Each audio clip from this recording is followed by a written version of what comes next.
Thikũ igĩrĩ tu thutha wa mogarũrũku gũtabanio thĩinĩ wa ndundu ya minister na kũrĩa ũrĩa ũrarĩ minister wa mathako Rashid Echesa abutirwo wĩra, ũteti rĩu nĩ wanjĩtie gũkuruhanio na ikinya rĩrĩ rĩa President Uhuru Kenyatta.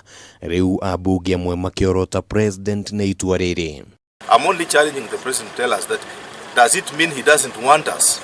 Ambunge aya maugĩte atĩ president abatie gũbuta wĩra a minister arĩa makoretwo magĩkuruhanio na ciĩko cia ngukumio, na ningĩ makauga atĩ gũthura Amina Mohamed kuoya ithenya rĩa Echesa nĩ itua rĩtarabatie ona hanini. It's very good if he was corrupt, but if we look at his cabinet, we have like 6 of them who are corrupt, and they have already been named that they are being investigated. And if at all Echesa is being investigated, that's why he was fired. I believe that he should have fired each and every corrupt minister. Na gũkũ ndereti ĩno ĩkĩanjĩrĩria kuoya mwerekera wa kĩũteti, ambunge aya maugĩte atĩ ikinya rĩa president rĩrĩ na mũthingi wa kĩũteti ũrĩa ũrongoreirio rũrĩrĩ rwa Baluya, makiuga atĩ ona ũrĩa ũngĩraheirwo gĩturwa kĩu arabatie kuma mwena wa ithũĩro rĩa bũrũri. It is important that the president should have replaced Echesa with someone from here.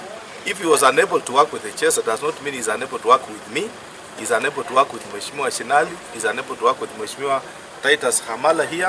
There are people that would have been very good replacement and maintain status quo.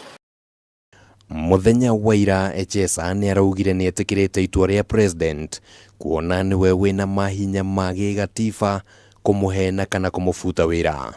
Yale yamefanyika jana, hata mimi pia niliona kwa TV, and I'm also waiting to be told and be given reasons why I was fired. The president appointed me, and he had his own reasons why he appointed me. Today, he has told me to step aside. He also have reasons why he has told me to step aside.